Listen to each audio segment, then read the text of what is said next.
Hey gang, Mark Sweeney here, owner and chief dentist at Austin Dental Spa in Austin, Texas. If this is your first Wisdom Wednesday that you're tuning in for, here's a quick rundown. I give a scientific kind of presentation about something that's in the medical or dental literature, or in the case of today, something that's of benefit health-wise for everybody, information that everybody can use that doesn't necessarily have to do with dentistry per se, and then I always give a health tip at the end, something that quick and easy that you can use to lead a better life. And every month we have a different theme. The theme for the month of May, this is the last Wednesday in May. Actually, next Wednesday is the last day of May. So we got one more Wednesday in May, and then I can't believe June is coming, and I cannot believe it's Memorial Weekend coming up this weekend, which is basically the start of summer. So I'm starting to see all these things about pool reopenings, etc., and all the summer stuff going on. Kids have come in, a couple of them today, and they've only got 1 or 2 days of school left. So we're down to the wire with the end of the school year and the start of summer. And so next week we'll end May, and then I'll introduce the theme for the month of June, which we've already got planned and already started working on in 2 weeks. So one more week left in the month of May. And so our theme for the month of May was let's blossom in May, because, you know, the old saying, April showers bring May flowers. Well, we've had a lot of May showers too, so maybe they'll bring June flowers. But anyway, we have had some blossoming going on. The spring flowers are starting to come out. Things are starting to turn green again. And so we wanted to jump on that and talk about health topics that could help you blossom health-wise and personally. And today's going to be no different. We're going to talk about something you can eat, one of the food groups that you can eat as much of as you want with no side effects. And actually, in some cases, eating more of it can have health benefits.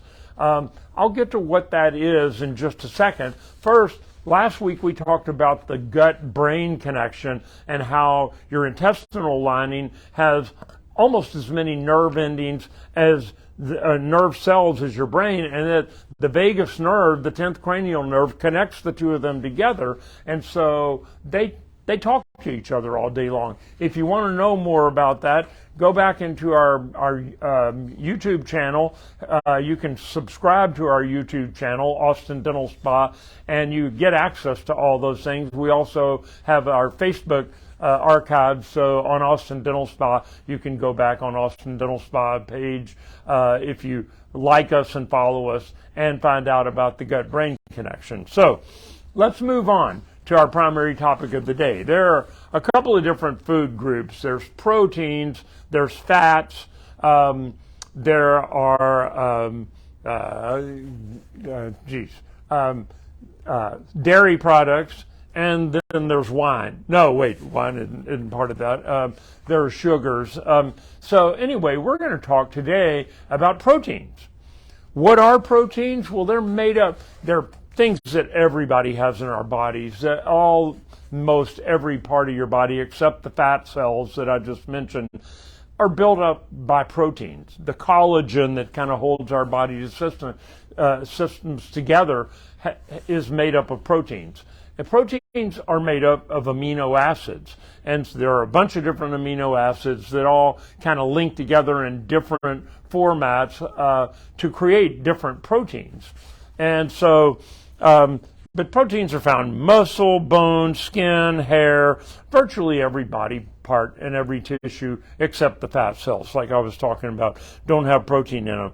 The red blood cells that carry the hemoglobin that carries iron and oxygen to our bodies, made up of proteins. So from 20 plus basic building blocks called amino acids, the proteins come from. How much protein do you need? The National Academy of Medicine recommends 0.8 grams of protein per kilogram of body weight. Well, in America, we don't work with kilograms. So computed it to the U.S. scale. Basically, for a 140-pound person, you need about 50 grams of protein a day. For a 200-pound person, you need about 70 grams of protein a day. So if you look at these protein bars, they're up to like 30 grams of protein, which is half of what you need if you're 150 pounds. Half of it can come from one of those protein bars. The clincher is what else is in that protein bar, because usually they've got sugars and sometimes they even have saturated fats. So let's get down to, a lot of diets eliminate protein, and there's that one crazy one that is all fats. And I think actually it has some protein in it, proteins and fats. So you can eat terrible stuff, but no sugar, no refined carbohydrates, and that's the clincher for most people. So no pastas, no breakfast cereals, that sort of stuff. So I'm trying to put this in real terms that you can relate to your own body. There was a study done at Harvard over a 32-year period. They studied 130,000 men and women over a 32-year period. Boy, what a study that was. And they followed the percentage of calories that these 130,000 people were getting from proteins, what their protein intake. And they found that the amount of protein intake, high or low, really was not related to overall mortality or specific causes of death. But they did find that the source of the proteins was important. So the so-called protein package, like what I was talking about with the protein bars. What else comes along with it? So just to make it simple for you, a 4-ounce broiled sirloin steak. Most people eat bigger than a 4-ounce. A 4-ounce one is about that big. But a 4-ounce a 4-ounce sirloin steak, 33 grams of protein. That's half of what a 150-pound person needs just for that one steak. But it also has 5 pounds of saturated fat. So there's a clincher there. For a 4-ounce ham steak with 22 grams of protein, but it only has 1.6 grams of saturated fat. So does that mean ham is healthier than sirloin? Well, not necessarily. They both have a lot of fat in them. Now, 4 ounces of grilled sockeye salmon has 30 grams of protein, almost as much as the steak, but it only has 1 gram of saturated fat. Those deep water fish, like salmon and cod, there are a couple others, Dover sole, they tend to have a lot of protein in them. And they also have omega-3 and omega-6s in them, the so-called fatty acids, but they don't have all the saturated fat in them. For instance, if you're a vegetarian, and we're talking about not meat and fish, cooked lentils, beans, basically you get 18 grams of protein, almost no saturated fat, but you get 15 grams of fiber, which helps with digestion. So the bottom line is eating a healthy type of protein can make a difference in how the protein is used in your body and how healthy it is for you, based on all the other stuff you're getting along with the protein. So here's 5 reasons that I researched on 5 key reasons for eating protein. Number 1, protein supports a healthy immune system. A lot of the building blocks, the antibodies in your body, they're made of proteins. And so, the amino acids that make up the proteins are part of the immune system too. So, good protein in a good amount, 20 to 30% per day, can boost your immune system. Number 2, protein builds and maintains muscle. Now, this is one I've heard about since high school. One of the main reasons, if you were an athlete, is to eat a lot of protein to help build muscle. It's not quite that direct of a link, but it is. If you've got protein in your system, you're going to have the building blocks already in your bloodstream to help you build muscle there's that part that most people forget, that you have to work out too. You have to do some strenuous lifting. You can't just walk 20 minutes a day, which helps your cardiovascular system, but it's not going to help you build muscle. But if you've got the building blocks in your body floating around, then your muscles have access to them, and so you can you can build muscle that way. Skip that. The protein helps you manage your weight. Now this, when I found, you women out there are going to find this really interesting. Not only if do the right kind of proteins help stave off hunger, because they make you feel more satiated for a longer period of time, because protein's harder to break down than like the fats and the dairy products.